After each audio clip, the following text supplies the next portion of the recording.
बिस्मिल्लाहिर्रहमानिर्रहीम। मैं हूं तारिक तुनियो और ये है वॉइस नोट नंबर 25।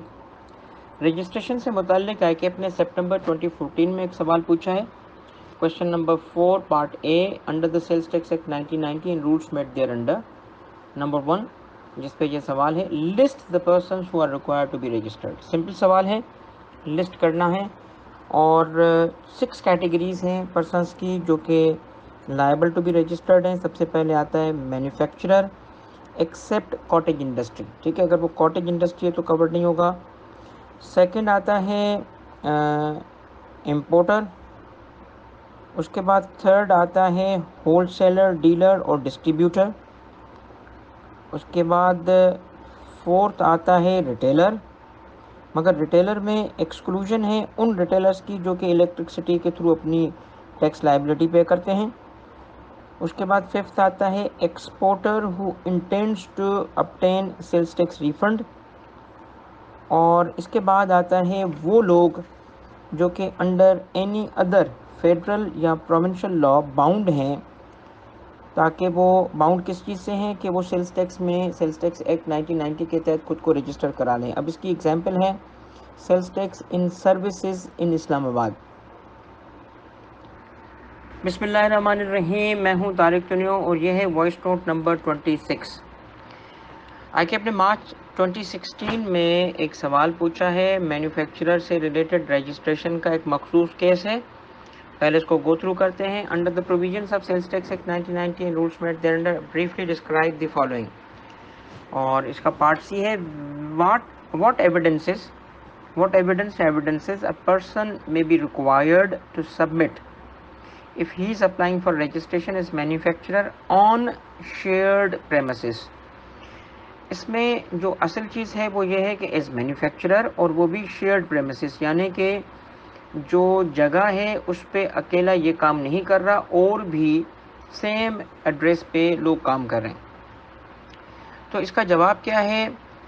इसका जवाब ये है कि इन केस ऑफ मैन्युफैक्चरर जो रजिस्ट्रेशन करानी होती है उसमें असल चीज़ जो है वो मैन्युफैक्चरर की मैन्युफैक्चरिंग फैसिलिटी को विज़िट किया जाता है, देखा जाता है कि क्या वहाँ पे मैन्युफैक्चरिंग हो भी रही है या नहीं हो रही। मगर शेयर्ड प्रेमिसेस के लिए 2 मार्क्स का ये सवाल है, 2 ही पॉइंट्स इसमें। पहली चीज़ क्या है कि मैन्युफैक्चरिंग प्रेमिसेस वो डिमार्केशन होनी चाहिए। डिमार्केशन का मतलब है कि आइडेंटिफाइड होनी चाहिए कि उसमें से कितना हिस्सा इस पर्सन को यूज करने के लिए दिया गया है, यानी इसका फिजिकल प्रेजेंस उतने हिस्से पे होना चाहिए।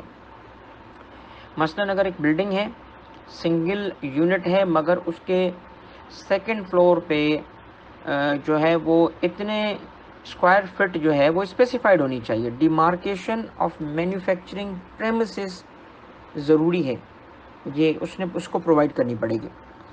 सेकंड ये है कि जो इलेक्ट्रिसिटी है उसके लिए सब मीटर, इंस्टॉलेशन ऑफ सब मीटर ज़रूरी है, ठीक है।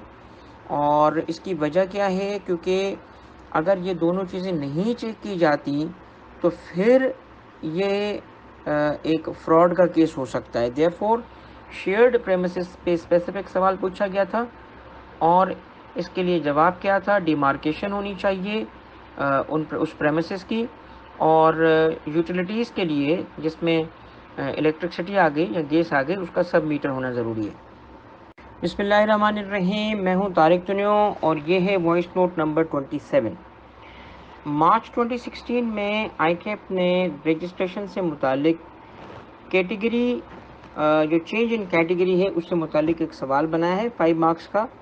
Question number 6 part B, under the provisions of sales tax act 1990 rules made thereunder briefly describe following. Rule relating to change in particulars of registration मगर other than change in the business category. जो particulars है उसमें change तो है, कोई category change तो हो रही है, बट बिजनेस कैटेगरी चेंज नहीं हो रही, यानी कि वो रिटेलर से मैन्युफैक्चरर या इस किस्म की जो चेंज इन बिजनेस कैटेगरी है उसके लिए नहीं अप्लाई कर रहा, किसी और चेंज के लिए अप्लाई कर रहा है। तो इससे मुतालिक रूल्स क्या हैं?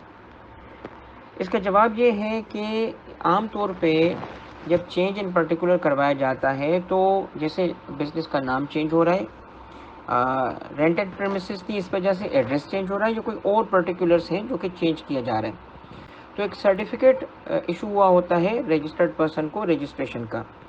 उसमें चेंज कराने के लिए एक एप्लीकेशन देनी पड़ेगी ऑनलाइन, और जो एप्लीकेशन होती है, एप्लीकेशन का फॉर्म होता है, उसका नाम कहलाता है STR1, STR सेल्स टैक्स का फॉर्म 1, STR1।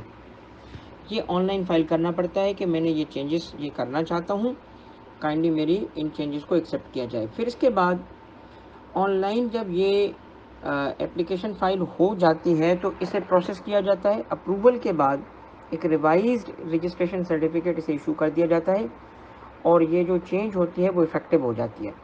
हाउएवर, वो लोग जिनके पास ऑनलाइन फैसिलिटी नहीं है या वो ऑनलाइन एप्लीकेशन नहीं फाइल कर सकते, तो वो मैन्युअली भी इस चेंज के लिए अप्लाई कर सकते हैं to the concerned commissioner in revenue.